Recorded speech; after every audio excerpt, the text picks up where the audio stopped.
Good evening. I am Chair Fred Weiss, opening the February 1st meeting of the Board of Supervisors. First order of business will be interviewing for boards and commissions. Our first applicant is James Brand for the Zoning Hearing Board. James, are you on? Up. I'm here. How you doing? How's it going? I'm doing well, thanks. Yourself? No complaints, no complaints. Excellent. And thank you for volunteering to course. serve our community. Are you willing to serve as an alternate member for the Zoning Hearing Board? Yes. Okay, because basically you have to come to the meetings, and if there's somebody short, you would fill in and take that full place. So you would get all the information. You'd have to be doing your homework and all that kind of stuff. Good. Sounds good. And that's basically all I need to know. I'll turn it over to with the liaison, Supervisor McCartney. James. Thank you, sir. Hey, James, how are you? Not too bad. Good. So looking at your resume, it looks like it's pretty heavy in real estate, investor, redeveloper, and it looks like you were a realtor as well. What will you bring to the zoning hearing board from a perspective of someone that's in your position? So I got into real estate back in 2015, mostly in redeveloping properties, holding rentals, and I did work I still have a real estate license. So I have a pretty good understanding of real estate transactions. And then I also understand development and have gone through the zoning variance process in Philly several times. So pretty familiar with that. I also have been for the last 12 years a professional in the energy industry. So all of the real estate stuff has mostly been on the side. My 9 to 5 has been working for NRG. So I'm also very familiar with natural gas, specifically a little bit on the power side too, which I think has a little bit of an overlay just in general when it comes to real estate. So I think mainly just a good understanding of the process and, kind of being on the other side in terms of trying to get certain things done and also seeing what happens at meetings like this and kind of the reasons behind, certain variances not being approved and why that is. So I certainly can learn a ton, but I'm just interested in the opportunity to try to help out. Excellent. Thank you very much, Chairman Weiss. Thank you. I'll turn it over to Supervisor Lewis. Good evening, James. First, a little background. The Zoning Hearing Board is quasi-judicial and independent of the Board of Supervisors, which means, when you become a member, you start as an alternate and become a member, you make decisions entirely independent of the Board of Supervisors. You feel comfortable disagreeing with anyone you see here? Well, I don't know you guys, so I feel like I could probably disagree with you pretty easily. So okay, it's important part of the question. Do you have a pool? I do not have a pool. No. Okay, are you planning a pool? I am not planning a pool. Okay, your yard, is it fenced in any unique ways? It's not fenced in. No. So you've never had an experience with the Lower Makefield Zoning Hearing Board? Regarding a fence, no. Or just in general? Just in general, no. Yeah. Sorry. No, okay. So excellent. And then your Philadelphia experiences with the Zoning Hearing Board in the city of Philadelphia, how would you describe them in terms of service? Like if you were, viewing it from a customer point of view? Vague maybe would be, if I put it in one word. My experience has been, and this is probably what spawned the interest, is that it didn't seem, and I guess these issues are typically controversial, but it didn't seem like there was a kind of a clear path in terms of this is why it is how it is kind of a deal.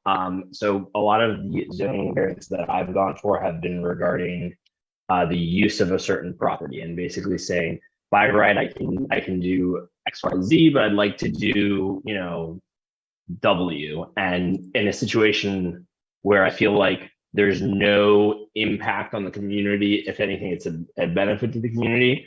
And I've seen, not just for my project, but for other projects, it just seems like you never know which way it's going to go. despite I've seen arguments get shot down, I've seen arguments like I've seen bad arguments get through. So I think I'm just kind of interested to see how it goes not in the city and what type of issues come up in that regard too. In general, I would say that, and James, since you're the liaison and former member, you could suggest additional information, but the zoning hearing board wants to work with applicants to give them potential options to solve problems that don't involve, straight up denials, right? They have tended to be relatively reasonable for folks over the years. And we've had a flood of folks, which is why I asked the pool question, because everybody seems to want a pool. And every time they come before the zoning hearing board, do they ever invite the zoning hearing board to a pool party? It troubles me. But the key is that our board tends to work well with the community and the applicant to find reasonable solutions. And we hope that, in the same way I asked you for your independence and being able to disagree, that you'll kind of take that same spirit of being open, listening to the community, listening to the applicant, and working through reasonable solutions. And that's really all I have. Thank you, Mr. Lewis. Ms. Blondie? Yeah, I can't imagine what I would cover. If John's channeling his inner biscuit with one of his quotes there, but very good, John, if you were. James, I love it when we see somebody who's from the community, who's come back to the community, right? A Pennsbury grad, you've returned with your family, and now you're looking to help, keep our community strong by volunteering your time. So pretty much you had me at the fancy resume. So thank you very much for volunteering. It's important that people raise their hand. Sure. Any other questions from the board?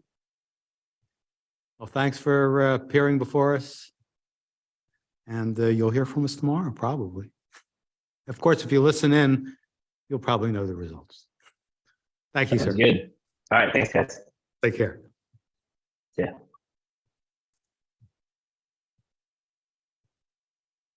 Okay. Mr. Coyle's here. Maybe I'll just repeat that because this guy is definitely from the community and he also has a fancy resume.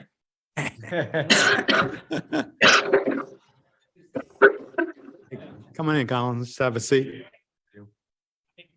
I know what the camera is, sorry. Let's make sure the Yeah. Good. Welcome. Thank you. Thanks for having me. Oh, thank you for volunteering. We love it. Planning Commission. You have any idea what the Planning Commission does? Sure. Cool. I have a general idea. The township has developed and updated a master plan periodically through its history. The Planning Commission serves as an advisory body to the board and to the township to review plans that are submitted for development or other change activity within the township, to review it. Does it meet the plans? Does it depart from the plans? Has the other necessary teams such as zoning or whoever had their say, and then makes recommendations to the board and the township to say, we've done this investigatory work for you. That's all I need to know. Mr. Lewis? Geez, you leave it to me to ask the tough question. Do you have any prior land use experience, whether it's as a policymaker or somebody who's gone through the land development process? Or have you been active on a development and an issue in the past? Sure. I don't have direct experience through my professional work. A lot of the projects that I end up involved in are part and parcel with construction projects. So it's not particularly land use. Normally, my organization's getting involved after that phase. But we do interact with construction companies, with a lot of the third parties that end up having to do environmental impact, et cetera. I work in a field that supports law enforcement and public safety with real-time crime centers and operations centers. So pretty big projects. Awesome. I don't have anything else for you. Sometimes for others. Ms. Blondie? I don't really have much to say other than Colin, thank you for being willing to be a part of the process. To the kind of follow up on what John said, you can always feel free to watch some of the past meetings. They're fantastic because they're still on YouTube or Facebook. So good way to get up to speed, because one of the things that I think are important about, planning, zoning, some of the committees specifically, right, is the township looks to you to leverage your professional skills, be what they are, right, to analyze, think about, and really come to understand what the projects that come before you could mean for the community. So I think you have some incredible experience here, and I'm more than happy anytime a resident raises their hand to say, please come join us and help make Lower Makefield or keep Lower Makefield a great place. So thank you. Thank you for that. I have begun watching some of the past planning committee meetings as well. So Excellent. Homework's good. thank you. James? Thank you, Suzanne. I don't have any professional questions for you. I have a personal question for you. Any relation to a Sean Coyle or a Brian Coyle? Yes, I'm the middle of the 7 Lower Makefield Coyle children. Excellent. Brian is my oldest brother. Sean's the second. Yep. Yeah, Brian and I went to school together. We had some fun experiences back in the day. So thank you so much for volunteering. We really appreciate it. And like Suzanne said, anytime somebody who has knowledge in the field and can bring it to the township, we really appreciate that. So thank you for that. Thanks for your time. Oh, you're Extra quite point, welcome. did you get good stories about James in high school? I can ask. I'm sure actually that James might have run across me when I was sometime between 10 and 14 years old. So I don't want to exchange stories about him in case he remembers any about me. I'm sure back in the day, we played some rough football games at Penwood. You guys lived right up against the middle school complex, right? Yeah, we lived right down the street from Penwood on Roloffs Road. Yep. Nice. Yeah, I think Sean was a year behind me. He was 94 and Yep. Ryan was 93 with me. Yep. Tell him I said hello. Will do. Thanks again, Colin. Yeah. If you watch us later on tonight, you'll hear the results. Otherwise, Katie will probably send you an email tomorrow. All right. Thank you for the time. I will join remotely and help my wife with the kids, but I will be paying attention. Thank you so much. Have a great night. Have a good night, everybody. Thanks, Colin. All right, we got.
And welcome again. This is the business part of our meeting. We have a quorum, it looks like, so I'll call it session. Please rise for the Pledge of Allegiance. Pledge of allegiance To the flag of the United States of America, to the republic for which it stands, one nation, under God, indivisible, with liberty and justice for all.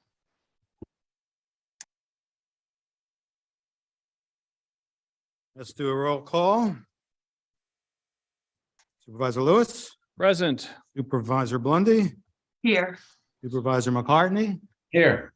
Supervisor Grenier is absent, and I am here. We have a quorum. We can continue. Public comment on agenda items will be taken as each item is discussed.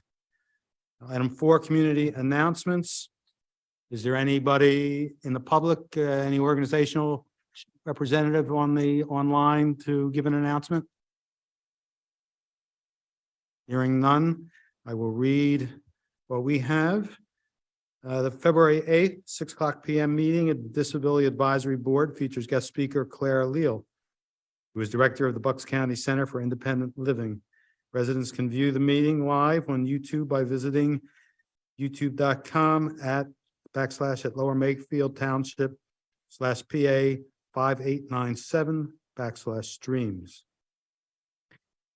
Lower Makefield Township will be hosting a blood drive for the Red Cross on Friday, March 10th, 2023, from 1 p.m. to 6 p.m. in the meeting room at the Township Building, 1100 Edgewood Road. Is there any other announcements from the members of the board?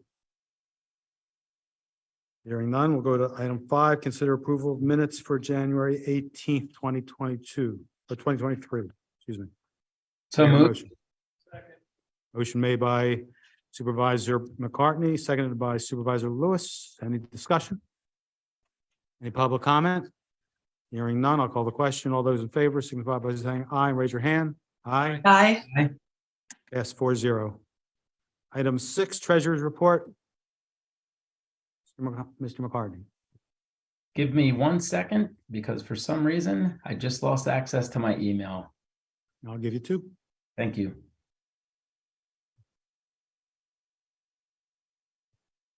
Can we circle back to it, Chairman? Sure. We'll go to item 7, engineer's report. Mr. Vogel.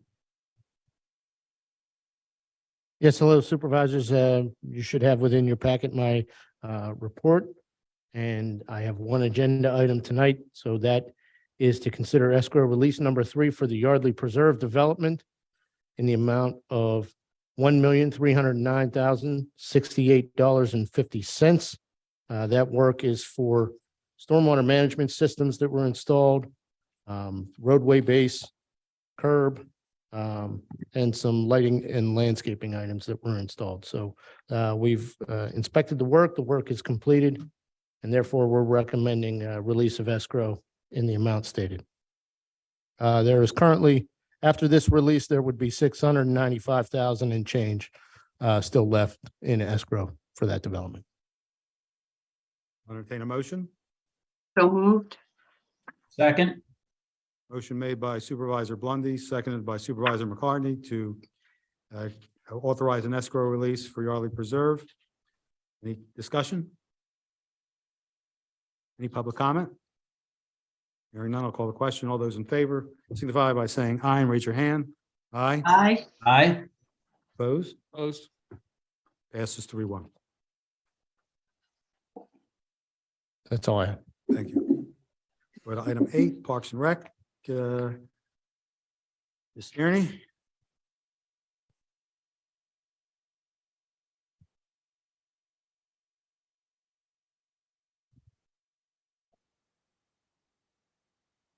Hi, everyone. Today I am here to ask you to consider approval for safe slide restoration for routine water slide maintenance in the amount of $13,568. We have only budgeted $5,000, I believe it's $5,600 for this item. So that's why I come to you today to ask to adjust it. In the proposal they gave us 3 options. There's the low price option where they can spray on and wax. There's option B, where they would only do the first 20 feet and the last 20 feet, but hand wax the slide, or the option C, where they wax the entire thing by hand. Last year, we did the spray-on option, but we ran into some trouble during the season where we had to make some adjustments to the slide where there was some chipping and paint because it just wasn't adequate for the amount of use that we got throughout the season.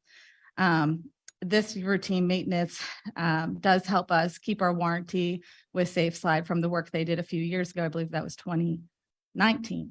So today I ask for your approval to spend this money. Do I hear a motion? So moved. I'll second.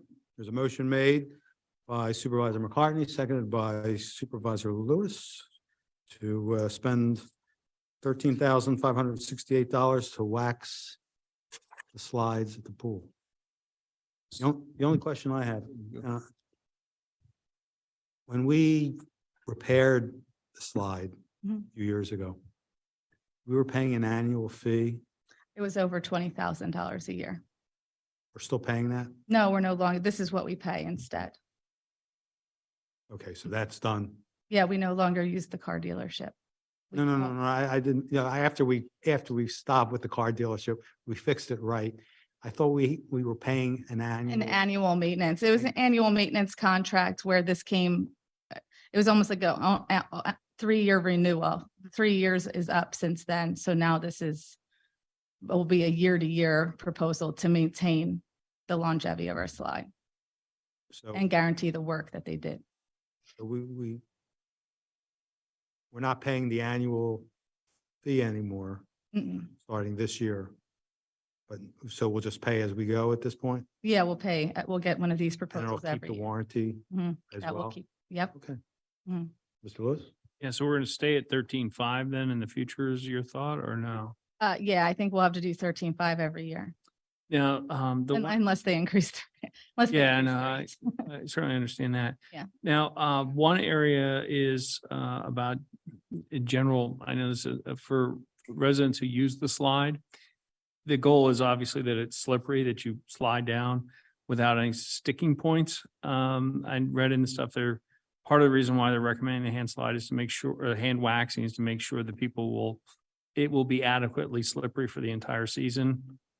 That and that there's no paint chipping sometimes at the edges where the slide needs to be paint chipping, where someone could potentially get scratched. The idea is to prevent that from happening. Is the paint chipping between segments or just in the edges?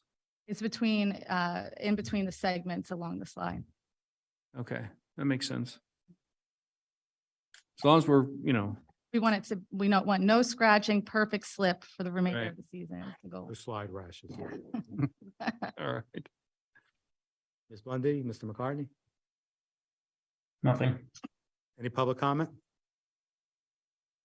Hearing none, I'll call the question. All those in favor of the proposal signify by saying aye and raise your hand. Aye. Aye. Opposed, no. Ayes have it, 4-0. Monica, and Mr. Chairman, Monica, I don't know if you want to share with the board just some of the preliminary information in terms of registration that you've shared. Just again, since we've spoken about the pool here. Pool registration? Yeah. Yeah, I could tell you, we have, it was about 1,175 people registered already for the pool. We're up to about $125,000 in revenue. We opened registration last Monday, so it's been about a week and a half. So just want to let you know where we're at. We've had a big contingencies of seniors again this year registering, which is great. Is this higher than we were last year at this time? Yes, yeah. Yes, it is. Very good. Thank you. Item B. Item B, consideration approval for an addendum to the natural land scope of work for Snipes Tract, adding a second visit for an additional $420 for a total cost of $5,660. The reason I'm here today asking for this is that I had an oversight in the contract, didn't realize that there was one visit. I talked to you. I sold 2 visits. I talked to them. We were talking 2 visits, and in the contract, when they gave it to me, it only had 1 visit, and I missed that. And I'm here today to, I did reach back out to them when it came to my attention and asked them to make the adjustment, but they would have to make the adjustment. It costs $420 and 2 months extra on the scope of work. Your motion? So moved. There a second? Second? Motion made by Supervisor Bundy, seconded by Supervisor McCartney to consider approval of the addendum, adding a second visit for $420, total cost $5,660. Any discussion? Yeah, Ms. Bundy? and Monica, I want to thank you for doing this. I know there was a lot of discussion when this came up about picking the right seasons to do it, and we talked about two. And then, as you say, it became clear that even though it was always supposed to be two, somehow it ended up to be one, and some residents had concerns about that. So thank you for clearing it up so that we can get the information that we need. Any other discussion? Any public comment?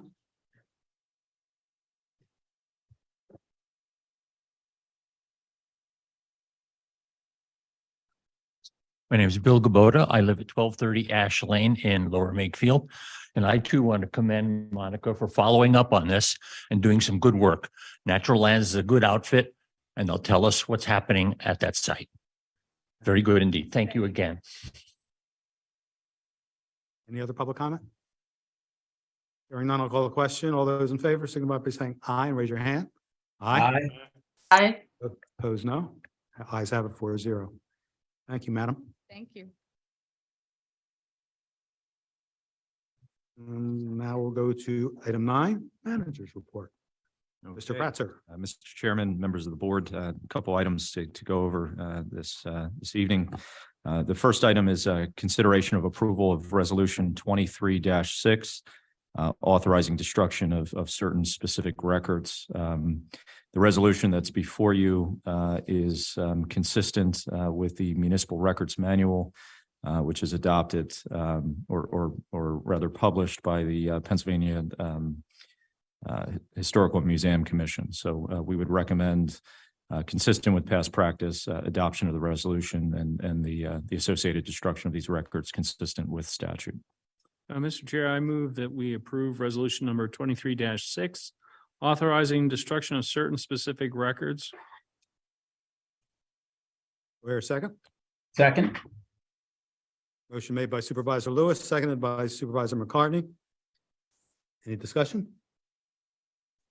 Any public comment? Hearing none, I'll call the question. All those in favor, signify by saying aye and raise your hand. Aye. Aye. Aye. Opposed, no. Ayes have it 4-0. Okay. The next item relates to the purchase. This is an unplanned purchase of an SUV via Co-Stars for use by the Community Development Department, as noted on the agenda, at a cost not to exceed $50,000. The vehicle that was used by the code enforcement officer, unfortunately, was involved in a motor vehicle accident. The vehicle was parked. No one was in the vehicle, but there was an accident that occurred. Divot, the insurance carrier, has totaled the vehicle. The insurance payment that we're due to receive is $21,317.50 minus a $500 deductible. So in your packet, there was a proposal for essentially a police interceptor. This is a proposal from New Holland Auto Group. The total cost of that vehicle after the Co-Stars discount is $40,395. Again, bringing sort of a net cost to us of $19,577.50. The reason the motion is framed on the agenda as it is as you may be aware, the supply chain issues associated with vehicle purchases. We're uncertain at this point as to whether this specific vehicle is still available through New Holland. So to provide us with some degree of flexibility, but also establishing parameters on the purchase, we were looking for a general motion or general authorization from the Board of Supervisors. Our intent would be to, again, as you see, there's a proposal before you that's about $10,000 less than $50,000. But again, just given the market, we would obviously try to either meet that $40,395 cost or be lower than that. But again, just looking for some general flexibility, recognizing the market for vehicles at this point. I know there was prior discussion and prior action taken by this board relative to use of enterprise fleet management. And that is currently being used for some of the fleet vehicles. But given sort of the nature and the use of this vehicle and the potential of having this vehicle for a number of years, we are recommending a purchase of this specific vehicle, given the nature and degree of use that the vehicle has. So happy to answer any questions that the board members may have. Thank you, Mr. Kretzer. Is there a motion?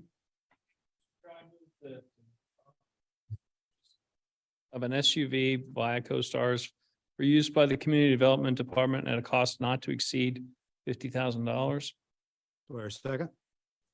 Second. Motion made by Supervisor Lewis, seconded by Supervisor Bundy. Any discussion? Any public comment?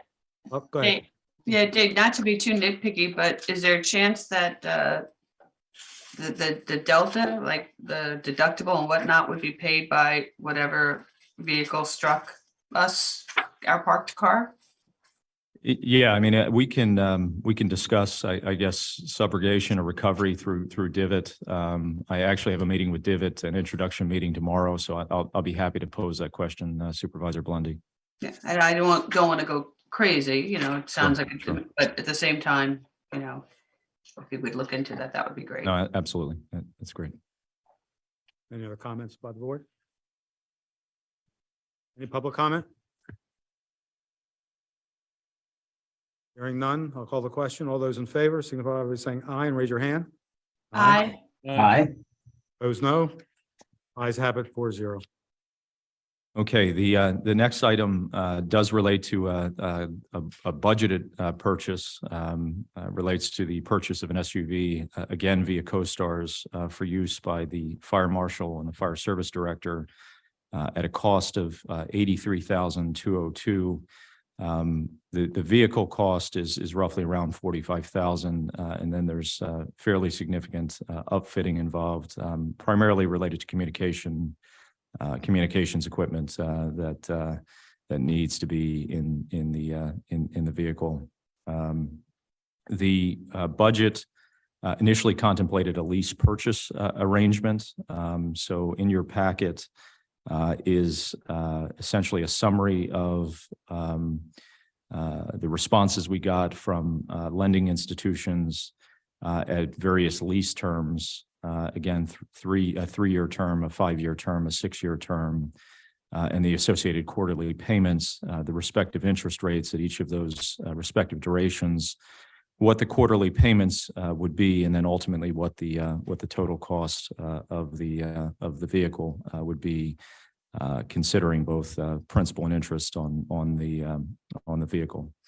The budget initially provided lease payment amount, an annual lease payment amount of roughly $14,500 in the 2023 budget. As you'll see, based on sort of the interest rate market, the lowest sort of annual payment amount is the Santander Bank proposal for a 6-year duration. Again, that those lease payments would equal slightly above the budget at $16,165.80. So we can proceed in that fashion, but the other option that I did want to discuss related to an outright just simply purchase of this vehicle as opposed to financing this vehicle. There were savings that were realized already in the fire fund. For example, the premium associated with the workers' comp insurance that we provide to the volunteer firefighters, there was savings of roughly $14,500 in terms of premium cost. And then, as I mentioned, there was another $14,500 that was already allocated in terms of lease payments that was contemplated in the 2023 budget. So there's already resource of roughly $29,000 that's in the 2023 budget. So there's a delta of about $54,000. There is sufficient fund balance in the fire fund itself to cover the additional cost if the board is so inclined. Obviously, that would reduce our ultimate cost for the purchase of this vehicle. And under the Santander Bank term, which is the one that would be most consistent with the 2023 budget at 6 years of a financing term of 6 years, you'd be saving roughly $14,000. So again, wanted to bring that to the board for your consideration of perhaps purchasing this vehicle outright as opposed to going through the process of obtaining financing, recognizing the cash position of the fire fund. Thank you, Mr. Kratzer. Is there a motion?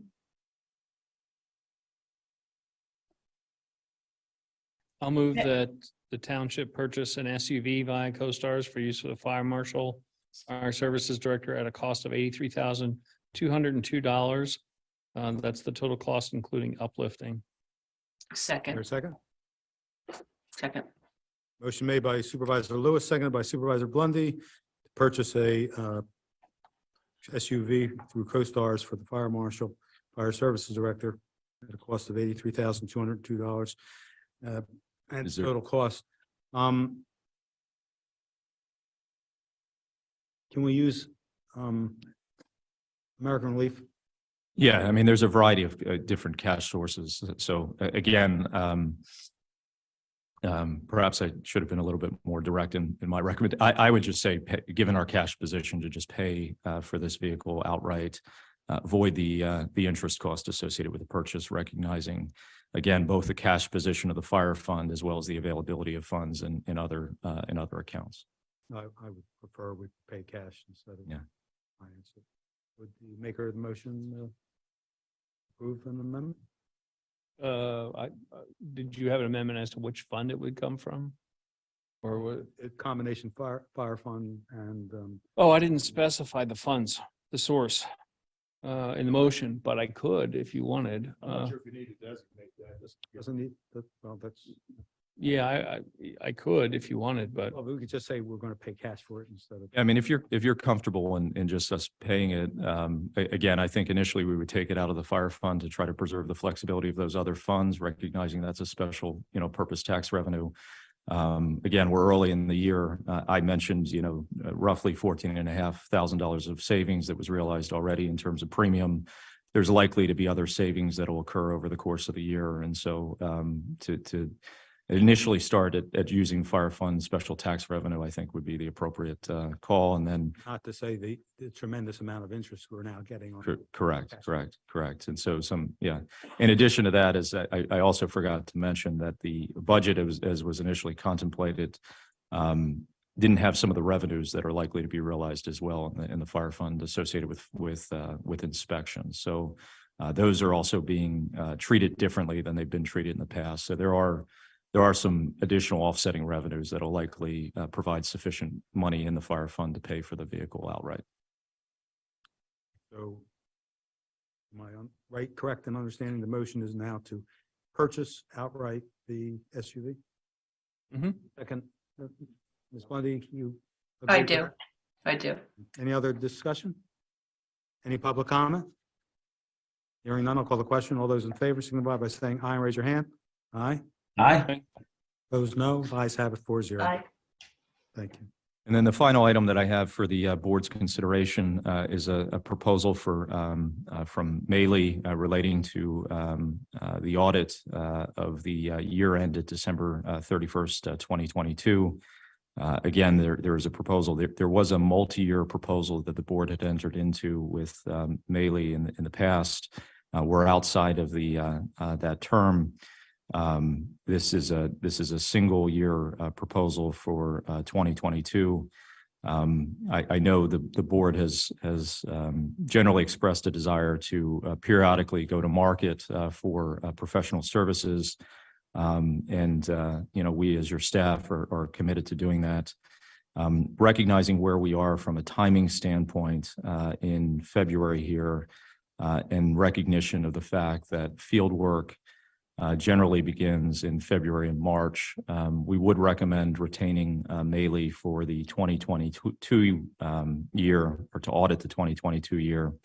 And then over the course of 2023, we would prepare an RFP consistent with the RFP that you had prepared in the past, and go to market and make sure that we're getting the most both thorough and sort of competitive price for the services that the township is paying for. So again, this is a single year at a total cost of $48,000 plus confirmation.com charges. I did talk to Maley to get an understanding of the extent of those charges. It's a couple $100s.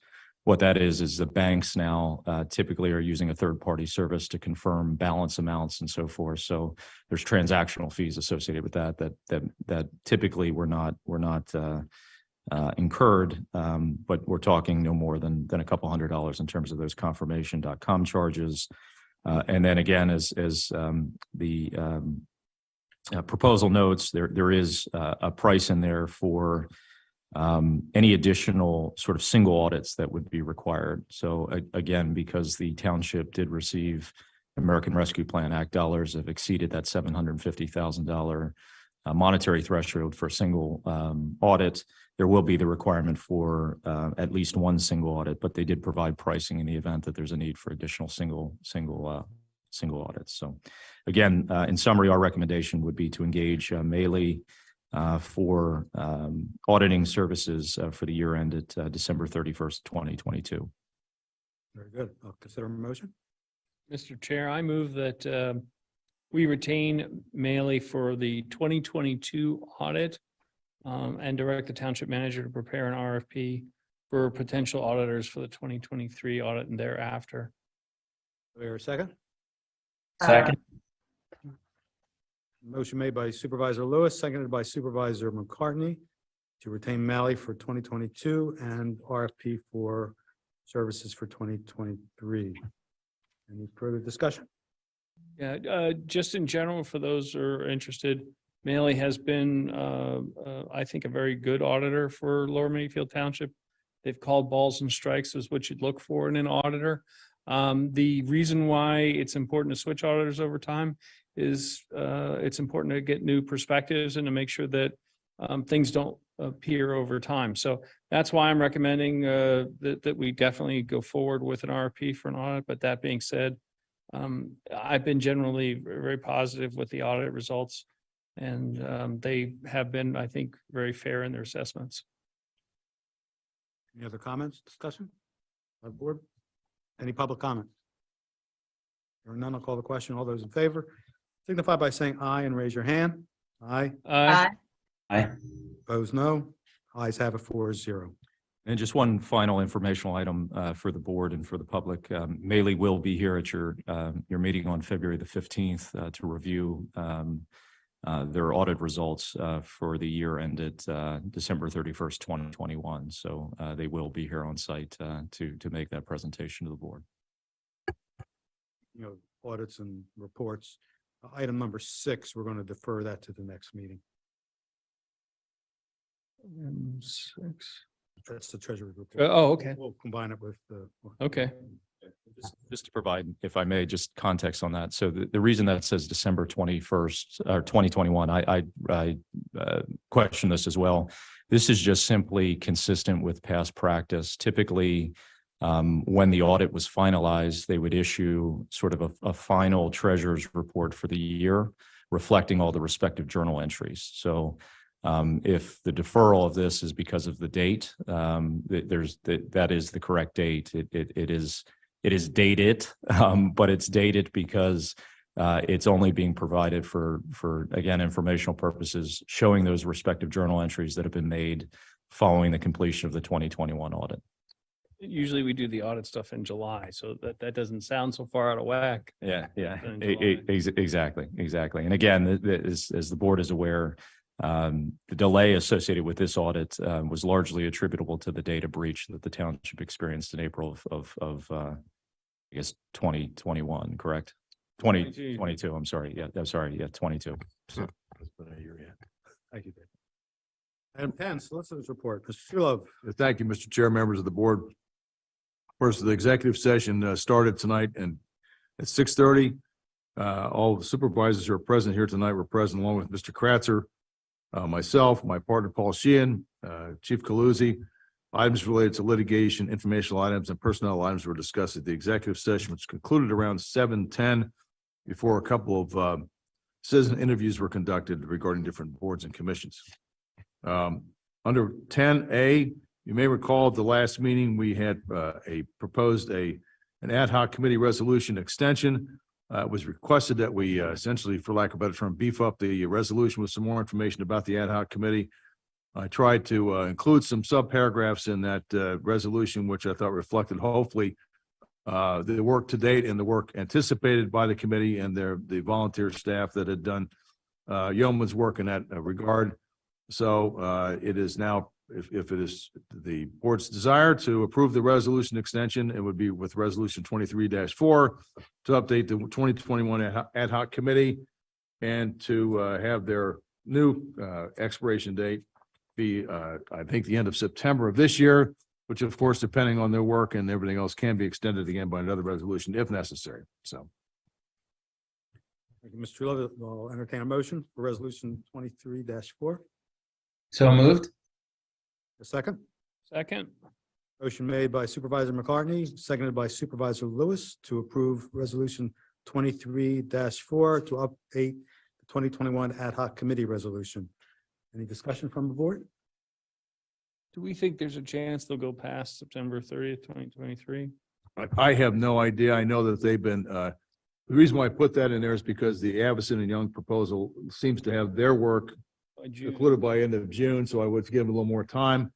You know, I guess as we approach June, if it looks like we have to extend it again, I don't want to have to keep doing resolutions, but I was trying to be kind of strike a balance for lack of a better term. Yeah. So that's the only reason why I put that in there. So, John, the way I might think about it, right, is they are super focused and appropriately so focused on Patterson Farm.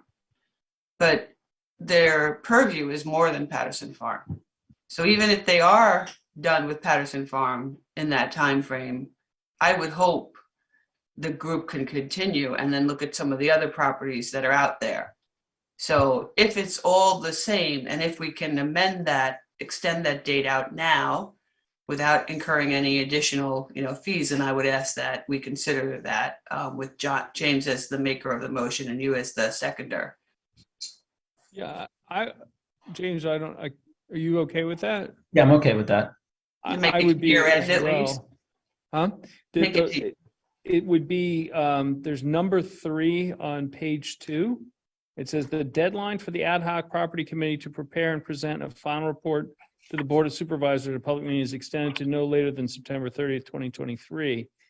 If we think they may have additional reports down the road, then the word final may need to be removed, right? And then would you, unfortunately, for those folks in the ad hoc property committee, they're not here to say, no, we went out. and since some of them are friends, I know I'm going to hear about it. I'm open on the date. I know that, I wouldn't have a problem with having that initial report by September 30th. And that is there actually, there's nothing that ends the committee, does it? Not necessarily. If you want to include a paragraph 4 that the committee's work will extend until beyond that date, until further notice, we can add a paragraph to that because of the other work, as everybody's indicated, that's being done.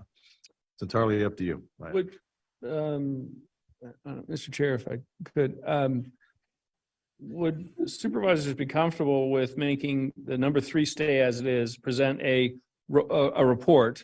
Take out right? the word final. Yeah. Okay. And then create a 4 that says the ad hoc property committee shall stay constituted for service Until, March 2024. I think that makes sense. Yeah. Okay. We owe those guys a beer though, and gals. that'll be March 30, end of March, March 31st, 2024. Yeah, All right. Okay. Just want to make sure I have the right wording. So when I do revise it tomorrow, we can make sure that we have all that correctly. Supervisor McCartney, is that okay with you? Yes, sir. Okay. Okay. I will note that. And then if that's the motion then before everybody, then that would be appropriate to consider now. And to all my many friends who serve on the ad hoc property committee, thank you. And I'm sorry. You're doing good work. Yeah. Any public comment? Hearing none, I'll call the question on the motion as amended. All those in favor signify by saying aye. Raise your hand. Aye. Aye. Opposed, no. Ayes have it 4-0. Thank you. And I will have that revised and emailed out hopefully by afternoon tomorrow. Thank you, sir. Under zoning hearing board, there's one appeal that's before the board to consider tonight, Appeal 23-1994 by Joseph Smith for the property located at 1511 Lindenhurst Road, tax parcel 20-003-017. The applicant requests a variance from Township Zoning Ordinance 200-51 point capital B 4 small d to permit a disturbance of 12% of the wetland buffer.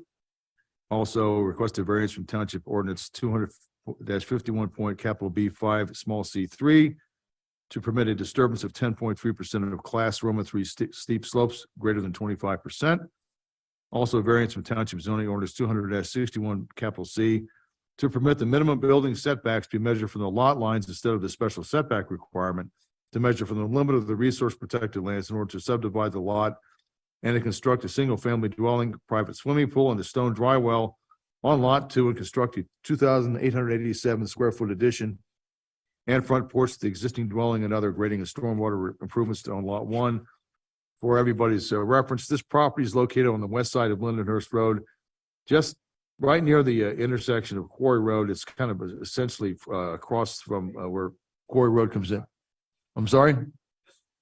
This is on Woodside, correct. I apologize. Anyway, with that correction, this particular property then is asking to subdivide, and there are many different forms of relief that are requested.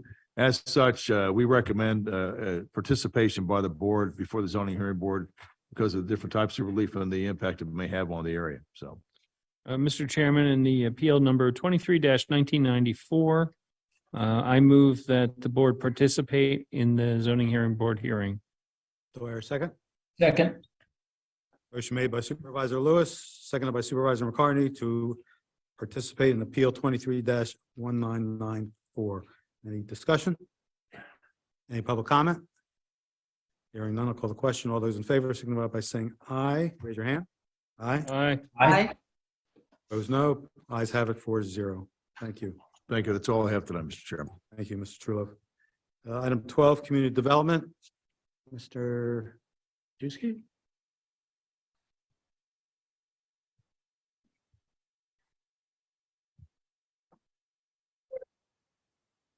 Good evening. As you may be aware, the township is going to a new permitting system starting on a week from Friday, February 10th. This new software from OpenGov will improve permitting, tracking, reporting for all requests for information, building permits, code enforcement actions, and eventually we're going to have all of our permits we have available online. Once we go live, we don't want stuff to be emailed to us anymore or brought in by paper.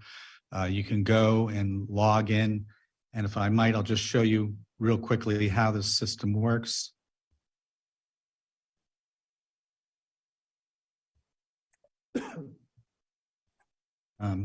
Basically, there will be a link on our website in several locations.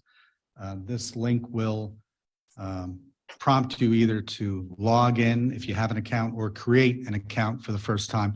Once you create the account once, when you log in, it'll automatically bring you to where you need to be. Basically, the screen that you'll see will be something like this. I still have to change some of the background to sort of do our Lower Makefield branding. But there are a bunch of online services where you can explore and go to different types of permits. For instance, a building permit, you go here, you can apply online, and then when you do that, it'll ask you if you are who you say you are. And then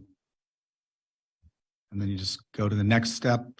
You'd put an address. If I was going to do a permit for 1100 Edgewood Road, I would just type in the address and it'll start to autofill, and you just select the location. It'll verify who the property owner is and give you some of the background information. So none of the information needs to be typed in or filled in as it did previously in old permits. And then they just ask you the questions that currently are on our form. Is your project residential or non-residential? Are you changing the use of the property? Are you the property owner? Will you be working with a design professional? Yes or no? And then as you go through, it'll just ask you for information. The required information is in here with the little star next to it. So if you don't have the information, you won't be able to submit stuff. And it said earlier, I said I wasn't the property owner, so it would ask you provide their information so that they can be notified if you so choose on an application. And I could go through the whole thing, but it's basically looking like our current permit application that you fill out either by typing it in through our fillable form or by writing it in. This is all available online. For a code violation, it's a similar thing. You log in, you just go in there, and then it just tells you that the complaints are always anonymous. If you want us to get back to you about the complaint that you filed about something, you fill in this contact information. If you want to be completely anonymous, you wouldn't have to do that. And then once you go to the next step, it's the same thing, like where's the location of the complaint, give a description of it. You could go into and type in different stuff like, whatever, and go through it. And it's the same thing, like we even have the right to know request online. All of these pages will have some text that go along with it to kind of explain to people what this is for right to knows. It has sort of all of the parameters of a right to know request. And then once again, you can apply online.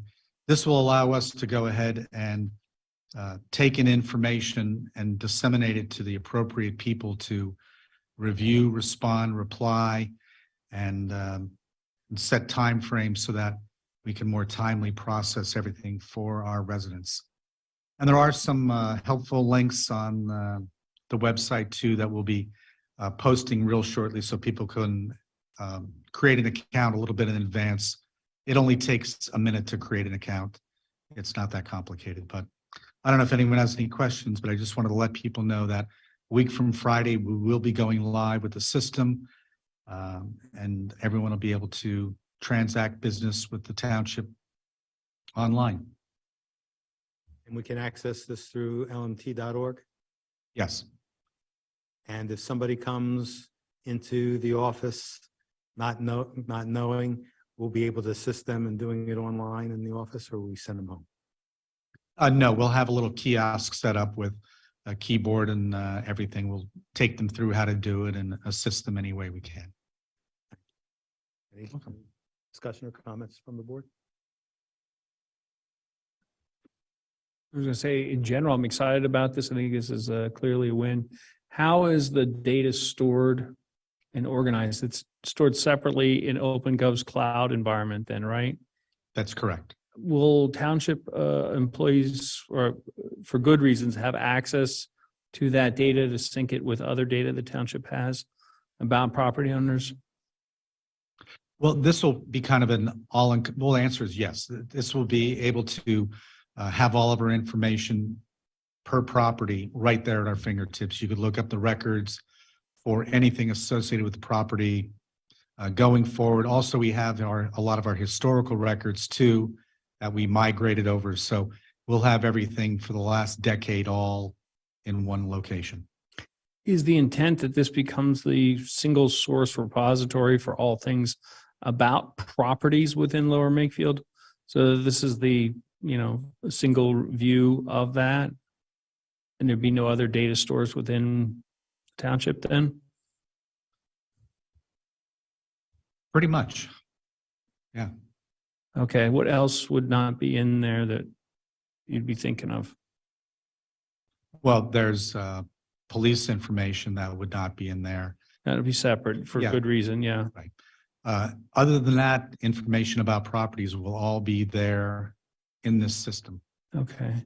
When do you expect all the scanning to be done? Or will that be available on Friday too then? Like the past history? Well, that's kind of a little bit of a separate system, but that's currently available. We have like the first, I think 45,000 records all scanned. We still have like another 10,000 upstairs in our cabinets that we do have to go and get scanned and organized and indexed so that we can access that easily. And how would a person index or access that separate from the permitting? So if I just wanted to get a history of all the stuff that's on my property or what have you. That you could just request your records and we'll provide that to you. Because when it was scanned, we didn't go back through file by file to redact information, remove information that we shouldn't release. So when someone requests something, we have to go through and provide them with only the information that they're entitled to. So the data that's in the scanned environment is only accessible by township employees then, That is correct. and not forward facing. Okay. Correct. And if I asked that, it would be a request on the OpenGov system then to get access to that data? Yeah. Okay. You could, we're also going to have just a little, ask a question or provide feedback. So you could just do that. Or if you want to make it more formal and do the right to know and fill out all that, you could do it that way. Although we've been trying to tell people, if you want information, all you have to do is ask and we'll provide it. But sometimes people want to make it more formalized and they're more than welcome to do that. The current website has a whole series of forms, which in many cases links to PDFs. Are all those going to be wiped off have we covered all those in the OpenGov platform or no? Well, I think I always find one more form that we didn't know we had even. So we will get rid of all of those. I think we might be able to do all of them before we go live. It just depends on how much time I have next week to set up one or two more forms. Okay, that's very good news and very exciting for residents. So I'm very excited about that. So thanks. Any other comments or questions from the board? Thank you, Jim. We really appreciate it. No problem. Go to item 13, supervisor reports. Oh, yes, ma'am. Sure. You need to come up to the microphone. My name is Lori Gray. I'm a resident of Lower Makefield Township, 895 Slate Hill Road. So when this system goes up, like you're going to have really good instructions for people because having implemented many systems before. So you'll be really explicit instructions on how to complete the forms and what they have to do and all of that. Is that what I Yes. heard you say? Yeah, most of them are going to be pretty self-explanatory, but some of them, there'll be like a little question mark button next to it that you could say, what the hell does this mean? What does it mean? Right. Okay. And you What is could it go really ahead- asking for? Was it? Okay. Okay. And did I hear you say that people can no longer do it on paper? So your expectation is that 100% of our population is going to do this online. I just want to make sure I understand. That is our goal. Okay. I But know I we heard are you say more you than had welcome to kiosks assist and things like that. in any but- way we can. Okay. And we know that there are certain people that may need accommodations and we'll be more than willing to help those. Okay, great, great. I'm just going to be sharing this with some folks. So I know that those are the questions they're going to be asking of me. So thank you. I appreciate You're it. welcome. Thank you. Any other public comment? Thank you, Jim. We'll go to item 13, supervisor reports. I don't have anything to add at this point. Ms. Bundy? I don't have any reports. Okay. Mr. Lewis? Yes, the Electrical Reliability Commission has asked me to make a request to bring PICO to come before the township. I know this has been discussed in the past. Specifically, what we would like PICO to discuss is the recent investments they've made to improve system uptime. I know many folks have seen what they're doing in terms of going in and repairing underground wires, particularly ones that are about 25 years old. Also discuss their planned investments to the Lower Makefield circuits in the next 24 months and their response to the ERC's audit of outage messaging. So last year, the Electrical Reliability Commission did an audit of the PICO's outage messaging and the process around that. And PICO has provided the ERC with some elements of the things that they believe will make a difference in terms of addressing outage concerns. So they have a process around what they would like to cover and discuss in that. So that's their request. And Township Manager Kretzer, that's okay with you, right? Just having them come in. I mean, if that's the desire. of the board, Yeah, okay. Absolutely. So that's my request. I don't know, Chair Weiss, if you're comfortable with that. But yeah, that's essentially what they want to cover. And I can go through some of the details, and I don't want to misrepresent all that the PICO is doing. So I think they certainly have some potentially positive things to say, which I would think would be constructive as well. I never have a problem hearing from PICO. In fact, I just got a letter in the mail saying that they're going to be beefing up the electrical service in my neighborhood. And what's, I think every account holder got I got this letter from PICO. They're talking about their projects in the area. There might be interruptions of service, and they will work. And they say at the next to the last paragraph, we will work closely with local officials to minimize the impact on traffic and pedestrians whenever possible. Access for services such as trash removal, student transportation, emergency vehicles will be maintained during construction. Is it the ERC's hope that that PICO can expand upon what this letter is and give the township an idea of what to expect in the coming year? Yeah, and they're twofold. One is what's the plan for long run? PICO has done this in the past with the community. Actually, outside, they've had public meetings when things were really difficult. About 10 years ago, they were more proactive in that. This is an opportunity for them to share some of their roadmap on the details around it, which circuits, what's the planned enhancements. That's helpful for us in a couple ways. One, when we start to think about roads, right? If we know that in 2 years there's going to be a road cut because those that have underground wires that have that aluminum shielding you got to fix, then we know that maybe we push that road out, right? If we can sync that up. Those are the kinds of things that would be, I think, beneficial if we were to hear from them. And again, I don't envision it to be a long agenda item. Hopefully it'd be relatively straightforward presentation as well. Thank you. Consensus from the board? Any objections to having PICO come in and go over what their plans are for the year and near future? Chair Weiss, I think in the past I've preferred that PICO does that directly with the ERC during their meeting. I don't know what the feedback from ERC would be on that.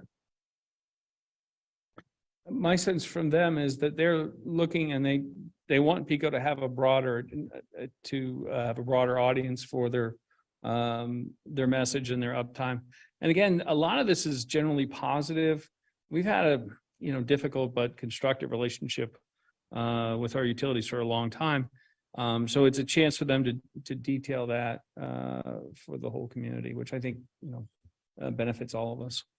Could we do it as a two-phase? Maybe phase one, they do it, a presentation with the ERC, and then if there's additional, if the ERC isn't really getting what they feel they need during that meeting, then maybe it could get kicked up to the BOS. Would you be okay with that, John?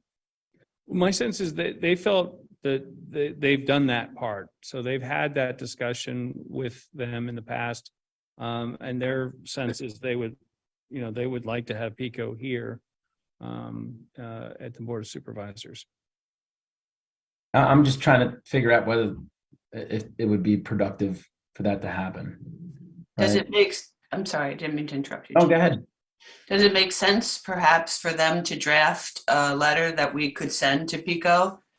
And like tee up the conversation at least? Because I think you're making a really interesting point, John, about getting more clarity into their, what roads are next, whatever, but we could, maybe gather that information in advance, and then we would really have a better idea of what we were asking them to speak about here, or maybe go down James's path, meaning that they would go to the ERC and hopefully resolve everything, but at least that we could put together, the ERC could put together that letter, and then we could send it, assuming everybody agrees to send it, and then we could move forward, because I think there is some information, because I don't think that anyone from PICO has been in front of the ERC for at least a year, maybe even 2 at this point. So there's probably an opportunity for more dialogue.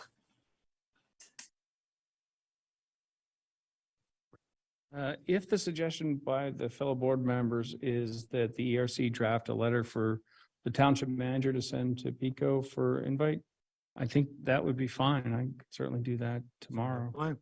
Okay. If that's okay with folks. That's great.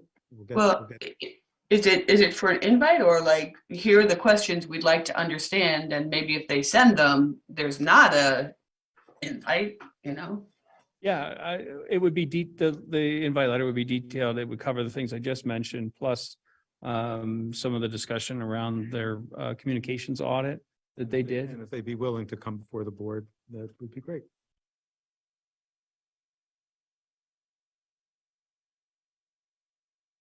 You can take this letter if you want, use a reference to whatever specific. I didn't get one of these because You're not from the neighborhood. not from You're a different part of the world. my circuit's been fixed. I got 3 reclosures on my circuit in 2010 and 11. But okay, that Great. is. Thank you. We'll Mhm. move forward on that. Mr. McCartney? I have nothing to report at this time. Okay, Mr. Grenier isn't here. Any other business? Appointments to boards and commissions? Mr. Chairman, I'd like to make a motion to appoint Mr. James Brand to the zoning hearing board as an alternate. I'll second that. Motion made by Supervisor Lewis, seconded by Supervisor McCartney. Any discussion? And remember, he volunteered for it, and we thank him. Yes, we did. Any public comment? Hearing none, I'll call the question. All those in favor, signify by saying aye. Raise your hand. Aye. Aye. Opposed, no. Ayes have it 4-0. Mr. Chairman, I'd like to move that the board appoint Mr. Colin Coyle to the Planning Commission. Second. There a second? Motion made by Supervisor Lewis, seconded by Supervisor McCartney to appoint Colin Coyle to the Planning Commission. Any discussion? Public comment? Hearing none, I'll call the question. All those in favor, signify by saying aye and raise your hand. Aye. Opposed, no. Ayes have it 4-0. Congratulations, Mr. Coyle. Vote item 16, general public comment. Any public comment on the line? There's no public comment at this time. On here? Any further business? Hearing none, this meeting is adjourned. Thank you, everyone. Have a good night, everybody.